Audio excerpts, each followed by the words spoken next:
Today we're going to be talking about exception handling in C Sharp. So up to this point in our programs, you had to just manually put in checks for anything that could go wrong in the program. So for instance, in one of our games, if they had to enter in a number, but they entered in a letter, you had to specifically check for that. If you were just to do something like, int32.parse, but that was actually a letter, the program would actually throw an exception and crash on you. Well, now we're going to talk about how to handle those sort of exception handling within our programs. Now, if it's possible to handle something that's going to go wrong in your program, you always should, just like the user entering invalid input.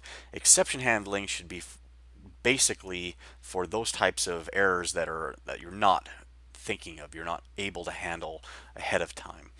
Now, it's considered bad practice to just put a try-catch block around, something like validating user input, and if anything goes wrong, then you just give them an error message. You always want to try to, help them as much as possible, and save try-catches for just when those your system's out of memory, or a file is locked, or a network is down, things like that could go wrong, but most of the time they shouldn't. So that's kind of what I think of when I think of exception handling.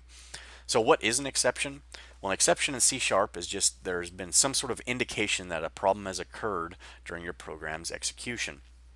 This always happens. It's absolutely normal, but you need to figure out a way with your exception handling to always catch these exceptions, present them to your user, and be able to save away that information later on so that a maintainer of the application knows exactly what went wrong. You can't just rely on the users to tell you what went wrong. You need to save away as much information as you can about that particular error.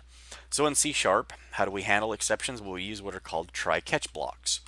And so if I just type try, and do tab, you can see it actually puts in this try-catch block for me. Now before I go any further, there's one thing I do want to talk about, and I can't stress this enough, is that during our class, the reason that I'm making you add all these try-catch blocks is I'm trying to give you experience using try-catch blocks. In the real world, how a company handles try-catch blocks is going to be up to those individual teams. Each new project, they decide things just like this. So what I'm trying to say is that, at one team, every single method may have to have a try-catch block and some very specific scheme how to do that. Other teams may decide that they only want to have try-catch blocks when they know specific errors may happen. Other ones may want just some very top-level try-catch block to handle things. I've seen lots of different philosophies on try-catch blocks. I'm trying to educate you on how to use them, and then again, you would then use them differently in the real world based on your team. So that's why I'm having you, or requiring you, to put try-catch blocks in every single method. So with that, here's our try-catch block, and so what this is saying is that if anything goes wrong in your program between this open and closed brace, this catch will handle it. And so what's going to happen is if, let's say there's the user enters in a letter where you'd expect a number, that would throw an exception. It would get caught right here, and EX would hold all of the information in an object about that exception that was thrown. So maybe let's say the user entered in a 0, and it was something for a division, so now you had a divide by 0 exception get thrown. This EX would handle it, and you could then do something with this exception, because now that it's an object, if I say EX dot, you can see there's all this different kinds of information we can get about the object that was thrown. And we'll take a look at that in just a second, about these different ideas of how you can look at the message source and stack trace and things like that. So this exception type, this object, this is sort of the base class of all the exceptions. So we just learned about inheritance. Well, exception handling is no different. Exception is the base class, and then you'll have all these derived exception classes, such as divide by 0 or system out of memory exception. There's all these different types of exception classes that have derived from the exception base class. You can also create your own exception classes. It just has to inherit from the exception base class, and then you could throw or handle your own specific exceptions. So now, for this class, one of the ways I want to try to teach you to use exception handling is just how, when an exception occurs, how do we get as much information to the user, and then how can we save away that information for future maintainers. So again, there's lots of different ways to do this. I'm just going to show you one way that I like to do it, because what happens is it actually leaves a breadcrumb trail of where that exception was thrown and what code path it took to get to where that exception actually occurred. So what that means is that just imagine there's 5 different methods in a chain of calls. So a user clicked a button which called method 1, which called method 2, method 3, method 4, etc., etc. But that exception didn't actually get thrown until method 5. Well, let's say that method just popped up an exception, a message box to the user that said, error happened in method 5. Well, that's great. That told you that method, threw an exception and you need to do some work on that method, but how did that method throw the exception? What events led to that? And it could be a night and day difference whether that method 5 just got called or that chain of 1, 2, 3, 4, 5, somehow that set some state in your program so that when you got to method 5, only in that particular state is an exception thrown. And so it'd be nice to know how the code was executing, what path it took for that exception to occur, because it can be very hard to debug it later on to reproduce how that exception got thrown. So what I'm going to show you is how to create that breadcrumb trail. So here we go. So what I would always do when I first write a method is I just use this try catch block, and let's just do that again. So if I type try, you can see we've got these little code snippets that pop up. If I press tab I'll automatically get my try catch exception. So this is just like any other method parameter here in the catch part. So now I'm going to add in an object, and if I wanted to, I could do something like this. I could do just throw the exception. Now all this would do is then raise up this exception to the next method. So I'm throwing it. And so this is the idea that, hey, I know that I'm in this method and this method should not handle or do anything with any other exceptions. It should just throw it out to the next method, the method that called it. So this would raise it up to the next level, and that next level would have to figure out what to do with it. So that's how you throw exceptions. I'm going to show you in just a second the way I throw exceptions and how we get that breadcrumb trail. So another thing that you could do is, I always think of, okay, if I have a method and I know it's always going to be called by other methods, so this is not a top level method. A top level method, I always think of it as something like a button click. So think of it, there's no other methods that are ever going to call this button click. So I consider this what I call a top level method. This I consider a lower level method where it's always going to get called by some other method or be part of some method chain.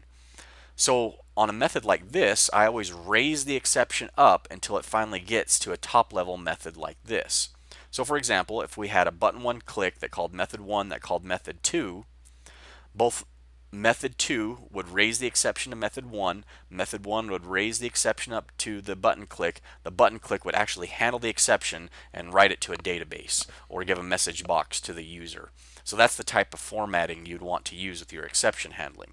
Because if you had handled it at this level of the chain of calls, then you wouldn't be able to get all that information all the way up back through the chain. So you wouldn't understand that it actually got clicked by button 1 and then it called method 1, then called method 2. So let's take a look at this application here. This application just has a single button click because I just wanted to show you that exact method chain that I was talking about. This syntax we're going to go over in just a second, but let's just take a look at how the program's actually set up so we can then understand this message handling technique I've been talking about. So here's our button click. So the very first thing I always do is I put in a try catch block. Now here's a new concept, what's called finally. Now in the finally block, this is the code that will always get executed. So this gets ran. Let's pretend this doesn't throw an exception. This would also get ran no matter what. So if there's an exception or not, the finally block always gets called. It's rare I use the finally block unless, again, I need to be guaranteed that no matter what, I need this code to execute. So in this particular example, now my button what click, I know that this is the top level, right? No one else is going to be calling this method. So I know that I'm going to have to handle my method. So again, we'll go over this syntax in just a second, but the handle error is just a method I created. A lot of times I create a separate class, some sort of error handling class that has like a handle error method in it So that way there's one standard way throughout my entire application that I'm always handling errors. I just put it in this particular Form 1 class just for simplicity. But you'll notice then I'm going to pass some information, again we'll talk about this in just a second, to this handle error method. Handle error could be write to a database, it could be show a message box, it could be write to a file, anything like that. Now you'll notice that my button 1 clicks calls method 1. Method 1, the first thing I did was I put a try catch block in here. The normal code is calling method 2. However, I say, now I know that method 1 is a lower level method. It's always going to be called by other methods, so I need to raise up or throw the exception to the next level. So inside this catch part is where I use my throw statement, where I'm going to throw a new exception, but then I'm going to add this exception's information to it. From there, inside method 2, here's where I'm actually going to generate an exception. So I'm doing this on purpose so that we can see what happens when .NET throws an exception. So I create in a variable that's set to 0, and then I do 5 divided by 0. So this is going to throw a divide by 0 exception. I'm going to go ahead and just put a breakpoint right here because I know that once it hits here, when I do F10, it's going to throw the exception. So it's going to raise an exception here. It's going to be caught right here. Now again, this is a lower level method, so I'm going to throw that exception to the next level. So I'm going to instantiate a brand new exception, put in a bunch of information, and then that gets, so what will happen is this will then get thrown to right here, which then raises that exception back up to here where it's then handled. So now we can take a look at this handle error method. So as we scroll down here, again, this could be anything you want. This could be go to a database, this could be a message box, go to a file, anything. But this is where you want to save away all of that information. Now a lot of times the error that you show to the user has very little information in it. You just tell them, hey, there was an error, please see your administrator, something like that. You generally don't tell them, where they don't care about what class and method and what type of exception went wrong. Or a lot of times you wouldn't want to give them information because they could use that information to like hack your system, for example. So generally you wouldn't put this information in that exception message. You'll also notice that even in this particular method I have a try catch. And so more than likely I'd probably have these reversed in the real world program, but again I was trying to do things for simplicity's sake. So I would probably be writing to some sort of database or file up here, and then if that goes wrong I would then have a message box in this part that one way or another I want to get this information out, and even if I can't write to a file because it's locked or there's no memory left, I still want to somehow alert the user. But again, for our example, it's just easier if we just show this. So now let's talk about the actual syntax that I am using in these different methods.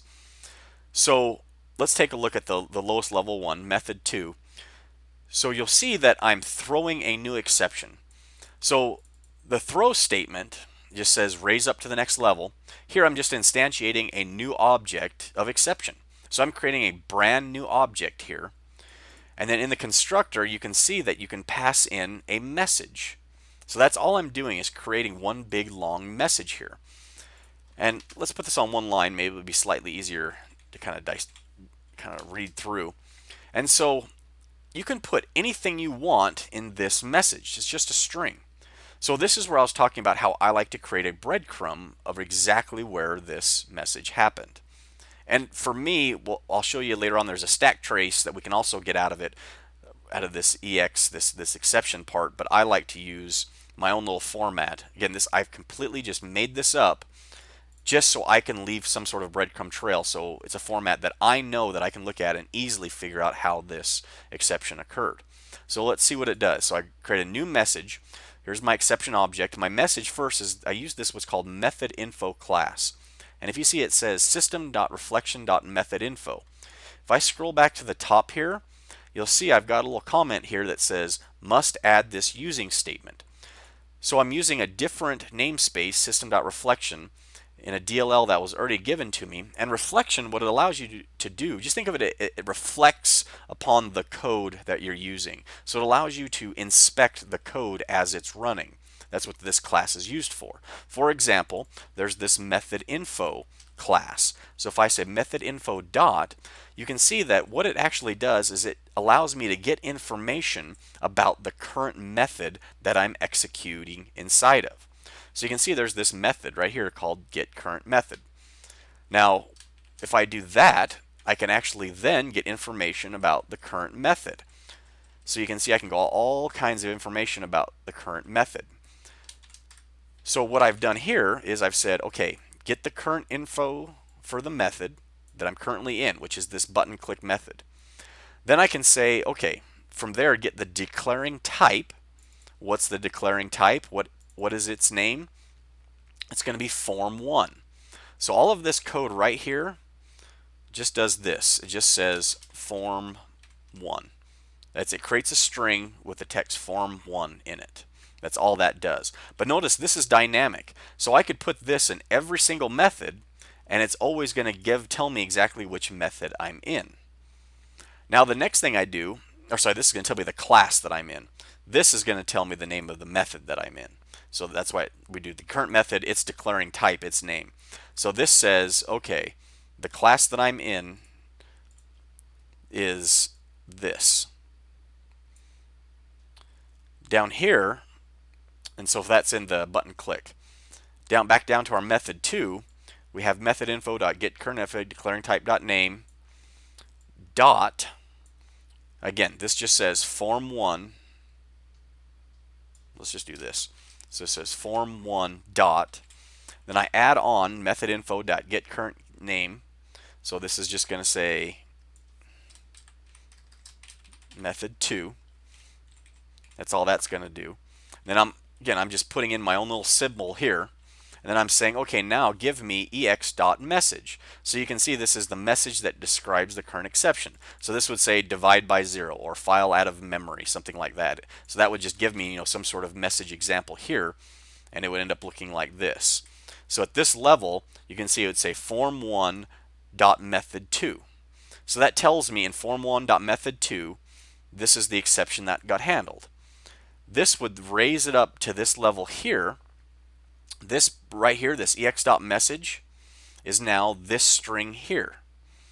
So let me go ahead and copy this, put this up here, and so it would look like this, essentially.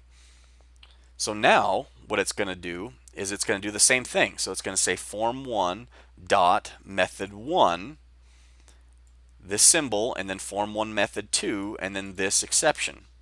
So can you see how it's building that breadcrumb trail? So now we know that method 1 in this class got called, which called method 2, which then raised this exception.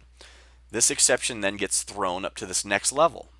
So at the next level, that whole long string we just built is what's inside ex.message. Then we add on to that, form1 dot button1 click, and we pass that all into our handle error, and then that information all gets displayed here. So that's how we can sort of raise it all the way back up. And I'm going to go ahead and undo all this so we can actually run it.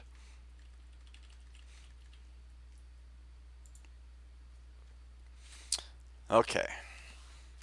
So now let's go ahead and execute this code. And let's watch our exception actually work. So now I click this. And so what happened there? Well, I clicked my button. It called method 1, which called method 2, which had a divide by 0 exception. And the code stopped right here because of that breakpoint. So now if I do F10, watch what happens. Oh, I threw an exception. See, it attempted to divide by 0, and it was a divide by 0 exception. If I do F10, sure enough, there goes my throw. See how it throws it up to the next level? There's method 1. There's my button click. Now here's my handle error. I do F11. So now I've got my class name, my method. So this is that last one that got clicked. And now here's my message, which is what I created. Form1, which is called form1.method2, which attempted to divide by 0. So now let's look at our message. Now this popped up to the user. Now again, you wouldn't present this to the user, but you would put this in some sort of file or database, which you as a programmer and maintainer would know how to read.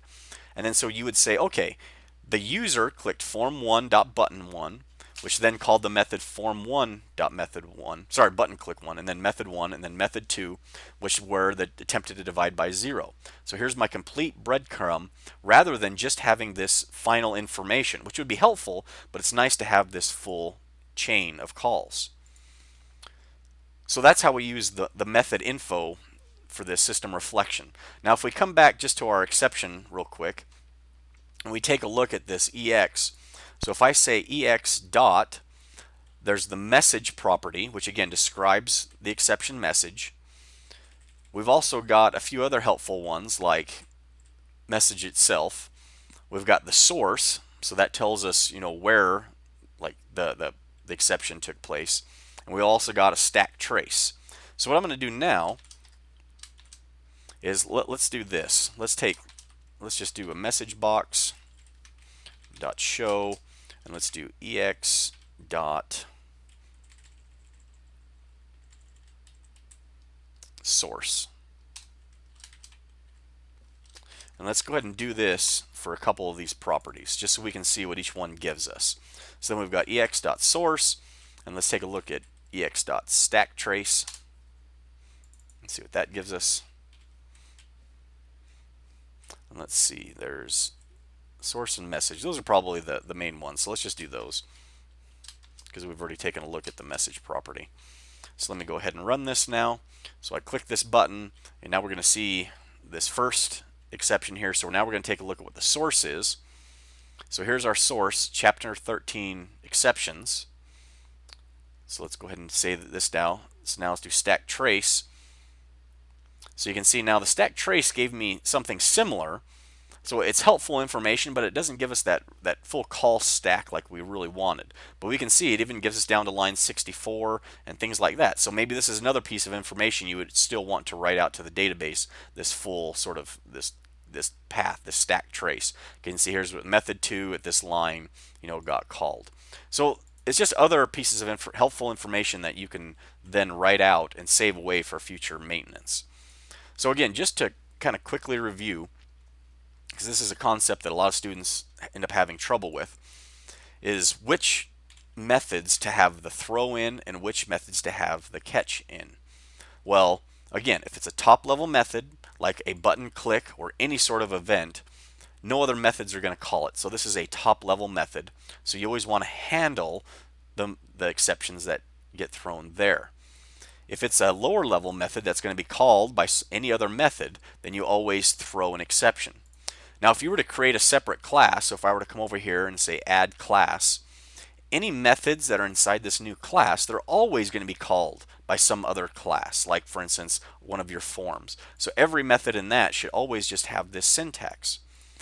Now again, what's nice about doing this sort of syntax is every time you create a new method, just do try catch and then add in this throw. Just copy and paste. You're welcome to use this on your assignments, or use this as something, the base of how you like to do something.